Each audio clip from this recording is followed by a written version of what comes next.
morning, everyone. My name is Tanvir Ahmed.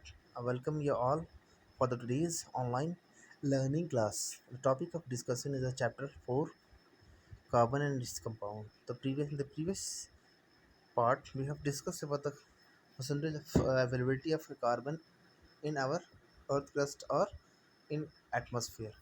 Now, today's further more things we have to learn about the carbon. So let's start. We know that the reactivity of element, जब मैं बात करूँ reactivity of element की, is explained as a theory tendency of attaining completely filled outer shell, that is attaining novel gas configuration. मतलब कोई भी reaction, कोई भी एलिमेंट अगर आपस में कम्बिनेशन करती हैं किसी अदर एलिमेंट से, तो वो क्या करती हैं, नियरेस्ट इलेक्ट्रॉनिक कॉन्फ़िगरेशन, मतलब नोबल गैस के इलेक्ट्रॉनिक कॉन्फ़िगरेशन को फुलफिल करना चाहती हैं to attain stability. Element forming ionic compound achieve this by either gaining or losing from the outermost shell. तो क्या करेंगे जब वो कंपाउंड का फॉर्मेशन करती है, जब आयनिक फॉर्म का फॉर्मेशन कर रही है, तो वो क्या करेंगे, वो इलेक्ट्रॉन को लूज़ करेंगी. जो जो इलेक्ट्रॉन लूज़ करने की टेंडेंसी रखेंगे, जो इलेक्ट्रॉन गेन करने की टेंडेंसी रखेंगे, जो आपस में नॉवल गैस के इलेक्ट्रॉनिक कॉन्फ़िगरेशन को अचीव करती हैं और आपस में कंबाइन करती हैं due to force of attraction. फिर फाइनली वो एक बॉन्ड का फॉर्मेशन करती हैं.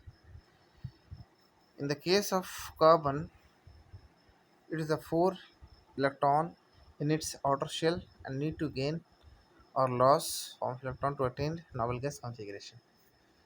तो यहाँ पे अगर बात की जाए कार्बन की, तो कार्बन के कितने होते हैं ऑटोमोशन में, 2:4. ठीक है ना, 2:4 होंगे तो ऑटोमोशन के 4 इलेक्ट्रॉन हुए.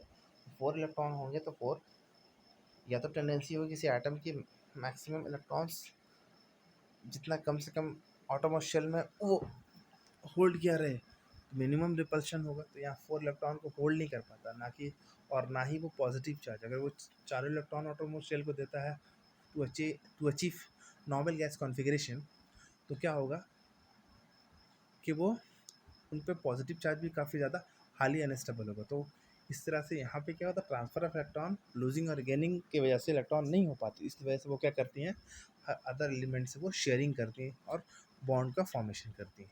ठीक है, तो सबसे पहले पॉइंट में अब क्या दिया हुआ है समझते हैं. It could gain 4 electron forming C4 negative ions, but it would be difficult, जो कि काफ़ी ज़्यादा डिफिकल्ट है for a molecule which 6 proton to hold on a 10 electron, that is 4 extra electrons. तो क्या हो गया, यहाँ पे एक्स्ट्रा 4 इलेक्ट्रॉन आएंगे, जिसकी वजह से काफ़ी ज़्यादा 6 आपके सेंटर में जो न्यूक्लियस में जो कार्बन के 6 इलेक्ट्रॉन ऑलरेडी अवेलेबल थे, उनको 10 इलेक्ट्रॉन को होल्ड कराना काफ़ी ज़्यादा डिफ़िकल्ट होगा. इस वजह से वो C4 नेगेटिव नहीं बना पाती. It could lose 4 electron forming C4 bond C4 plus cations, but it it would require a large amount of energy to remove 4 electron, leaving behind a carbocation with 6 proton in its nucleus holding और to just 2 electrons. तो क्या होता है कि इनके 4 electron loose करने की भी पॉसिबिलिटी बहुत कम होती है. अगर वो लूज़ करेंगे तो साइज़ काफ़ी छोटा होगा, और न्यूक्लियस के फोर्स ऑफ अट्रैक्शन काफ़ी ज़्यादा होने की वजह से ये पॉजिटिव भी नहीं बना पाती. ठीक है ना. तो अब चलते हैं नेक्स्ट पैराग्राफ में, समझने की कोशिश करते हैं. Carbon overcomes this problem by sharing its valence electron with the other atoms of carbon and with atom of other element. It means अब क्या हुआ, तो इसलिए कार्बन करती क्या, तो इस प्रॉब्लम से सॉर्ट आउट करने के लिए, इस प्रॉब्लम को सॉर्ट आउट करने के लिए कार्बन करती हैं क्या, शेयरिंग करती हैं आपस में. ठीक है, तो अचीव इस, तो क्या करती है, नॉवेल गैस के कॉन्फ़िगरेशन को भी अचीव कर लेती. Not just carbon but many other element form molecule by sharing electron. In this manner, the shared electrons belong to the outer shells of both the atom and lead to both atom attaining the noble gas configuration. और क्या करती हैं, दोनों atom आपस में अगर bond का formation करती हैं, वो क्या करेंगी, नियरेस्ट नोबल गैस कॉन्फ़िगरेशन को अचीव कर लेती हैं. Before going on the compound of carbon, let us look at some simple molecule formed by the sharing of a valence electrons. The simplest molecule formed in this manner is that of hydrogen. तो सबसे पहले अगर देखा जाए simplest molecules की बात करूँ तो हाइड्रोजन. एक हाइड्रोजन यहाँ होते हैं इसके, दूसरे हाइड्रोजन यहाँ आ गए ऐसे। एक हाइड्रोजन को मान लो डॉट मान लिया मैंने, इसका मान लिया क्रॉस मान लिया, तो दोनों में इलेक्ट्रॉन है, डॉट क्रॉस, दो आपस में कंबाइन किए तो नियरेस्ट इलेक्ट्रॉनिक कॉन्फ़िगरेशन तब हीलियम का उन्होंने किया और एक H और H का बॉन्ड का फॉर्मेशन किया, है ना। उसी तरह अगर O2 की बात करूँ तो O2 में क्या होता है, O2 में क्या होता है, मैक्सिमम कितने इलेक्ट्रॉन हो गए इनके, 1 2 3 4 5 6, ऑटोमोस्ट शेल में 6 इलेक्ट्रॉन होते हैं। एक और ले लो आप, 1 2 3 4 5 6, ठीक है ना। तो सब क्या चाहेंगे आपस में, अगर इनको शेयरिंग करना है, शेयरिंग करके मतलब ऑक्टेट को फुलफिल करना, तो वो क्या करेंगे, दूसरे आइटम से आपस में कंबाइन करेंगे। ये दोनों आपस में अगर ऐसे कर जाएंगे तो एक तो बॉन्ड यहाँ बन जाएगा, एक बॉन्ड यहाँ बन जाएगा।